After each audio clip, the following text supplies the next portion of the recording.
To get Sora to invite code in the easiest method, the first thing that you need to do is to sign into your Discord account and redirect yourself to the Sora AI discussion community channel. Afterwards, you have to verify your account. This is going to be seen on the channel messages option on the Sora AI community channel. Afterwards, what you need to do after clicking on that, click the visit site options that you can see. After doing so, that clicking the account. Afterwards, you will be redirected on this page where you will be able to see the mechanics on how are you going to get your code.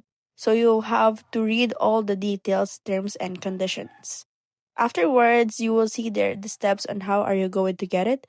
First, go to the channel of the Sora AI community. Afterwards, you will receive a message request.